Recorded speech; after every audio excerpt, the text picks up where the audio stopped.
Hi guys, welcome to my channel. I am going to be reading Fairies Got Talent Ever After High.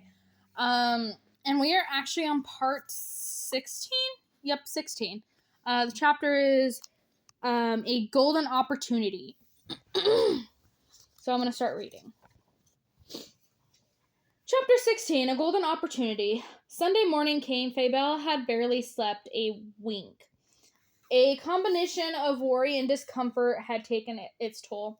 Dressed and headed for breakfast, she walked down staircase after staircase, trying to focus her thoughts. She still wanted to play the wicked fairy queen. She'd put so much time and effort into getting the role, and quitting was never an option. So it seemed the next thing to do was to remove Cupid from the competition. But Fabelle would have to manage this without her cheer factor, without any sort of fairy magic. How could she do that? As she entered the cafeteria, students turned to stare, but their eyes were not filled with fear or respect. It was a softer, concerned look, pity. They felt sorry for her. On the normal day, she would have whacked them with her wings as she flew past. "What are you looking at?" she snapped at Gus Grum, son of Gretel. "Avast not looking at anything," Gas said, his mouth half stuffed with pie. "Avast looking at nothing." "I am not nothing," she corrected. "I am still the daughter of the Dark Fairy. Do not forget that." She raised her voice so that it spread to every pair of ears in the cafeteria. "This is the momentary inconvenience. My supervisor flying skills will return. But then forewarn, if you are anger me now, you will feel my wrath later." A pair of cleaning fairies borrowed their heads respectfully. But Apple White leaped from her bench and hurried to Fabelle's side. "Oh, you're so good at the whole villain thing," she said, smiling so hard that two perfect dimples appeared on her round cheeks. "I wish my villain would take her role more seriously. Ahoo! Here's a little something for you, charm you later." And off she went. She handed Fabelle a card. Fabelle opened it. "A little birdie told me that you were sick. Get well soon, Applewhite." It was cringe-worthy, but also kind of nice. Fabelle joined her 6 Hexters as their unusual table. Seeing their wings hanging lifeless against their backs was a shocking sight indeed, but they looked different in other ways. They were dressed in drab sweatpants and sweatshirts. No one had bothered to comb hair. No one had bothered to comb hair or lip gloss. And they weren't bickering as usual. They were just sitting quietly, barely touching their food. When they saw her coming, they cheered in a very quiet voice. "Fabelle, Fabelle, she's the one," and something, then sighed. They didn't even have the energy to finish the sentence or the rhythm. "Why aren't you wearing your uniform?" Fabelle asked as she sat. "What's the point? Why bother? I'm so depressed." "Me too." Fabelle glanced around the table. "Where's my food?" she asked. Her team always got her food and drink, but there was no tray waiting for her. "We forgot." "Well, I'm here, and I'm hungry, so go get me something," Fabelle said. "You want us to walk all the way over there?" The food counter was only a few yards away. "Walking so hard?" "I hate walking. I tried skipping, and that's even worse. I can't even cartwheel. My wings throw off my balance. Why did this happen?" The 6 looked at Fabelle for an answer. Their leader, their future queen. Fabelle grabbed one of their glasses and took a long drink. They were still looking at her, waiting for wisdom. They needed a pep talk. "Listen up," she said. "We're going to get better. We're going to fly again and do cartwheels and win cheer hexing championships. You can beat Bet on that. But right now, we've got a bigger problem. I need you to hocus focus. She motioned them in for a huddle.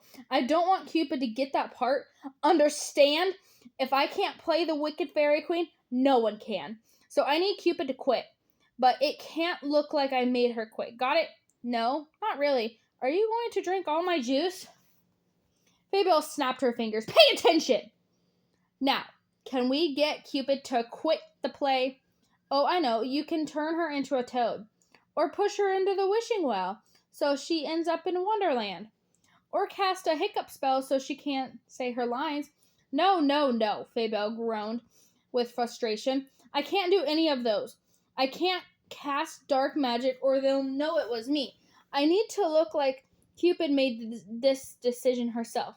A few of the students at the next table had turned and were staring over their shoulder. Fabel drew her team closer to lower her voice. We can't talk details here. I'll meet you on the field in 15, and I'll expect some sort of brilliant and devious plan. Go. Walk to the field? That's such a long way. We could call a carriage. I have an app. Oh, good idea. As cheerhexters dragged themselves from the cafeteria, Fabel, reacclimated, got her own breakfast. She helped herself to scrambled goose eggs, country purple potatoes, and crisp red apples. But she'd only eaten a few bites when a fluttering sound drew her attention. K.A. Cupid landed, tray in hand. Hi, Fabel. Mind if I join? Yes. Yes, you mind? Or yes, I can join. Fabel skewered at a potato. What do you think? Oh, great, thanks. Cupid chose the bench across from Fabel. She placed her tray on the table, then sat. Apparently, a little Greek demigoddess was an expert on love, but not sarcasm. She was as pink as always. Even her eyelids had a generous swish of sparkling pink shadow. She'd chosen a Greek yogurt with honey for breakfast. So I've been thinking about something. Not only was she invading Fabel's personal space, but she also required conversation. If you don't mind, I'm trying to eat, Fabel told her. Me too. Cupid took a bite of yogurt, but something the something I've been thinking about is you. I think I figured it out. Did she suspect the truth? Did she know Fabel had cast the wilted wing spell? Fabel set her fork aside. Do go on. I'm tingling my expectations. You said that dark fairies never get sick, yet you are here just like the others with the same illness. But did you know that our immune systems are influenced by our emotions? Sadness, depression, and stress makes us more vulnerable to disease. But joy, laughter, and love makes us stronger. More feel-good mimbo jumbo. I've heard enough, Fabel said. You can leave now. But I haven't told you my idea, so not interested. Cupid wasn't discouraged by Fabel's snarky tone. I think the reason you got sick is because you need more love in your life. If you want, I could help make a match for you. Matchmaker, do you dare shoot me with one of those arrows? She pointed at the golden quiver that hung from Cupid's shoulder. Oh, I'd never do that. I only use my arrows in emergency situations because they are so powerful. Did you know that one of my arrows would make you so loopy you wouldn't be able to think clearly? You'd quit your clubs, stop going to class. You wouldn't want to do anything but pursue your love. She giggled. Anyway, I believe you should start with a date. Meet the Hocus Latte. That's a good place to talk or do an activity, like go for a... What did you say? Fabel interrupted. I said do an activity or go for a... No, you said something about quitting clubs. Suddenly, this conversation has been taking an interesting turn. Oh, right. Well, my arrows are very powerful. Cupid set her quiver and bow onto the table. They contain an ancient Greek god love potion. It changes the chemistry of your brain, so all you can think about is love. It literally makes you lovesick. You don't want to do any of your normal activities. Really? I have I'm very cautious about using my arrows. You should hear my dad's story. He caused so much trouble. That's why I like to matchmake the old-fashioned way. Faybelle reached out and touched the golden quiver. What happens exactly? Does the effect take place immediately? Oh, yes, instantly. And how long does it last? It can last for a week, but then it starts to wear off. If that person was meant to fall in love, they will stay in love. But if it wasn't meant to be, they will have no lingering effects. Greek god magic wasn't fairy magic, which meant that Faybelle wouldn't be casting a spell. Could the perfect plan have fallen right into her lap? How can you shoot someone with an arrow and not hurt them? These aren't regular arrows. Cupid took one out and showed Faybelle. It's a small and golden.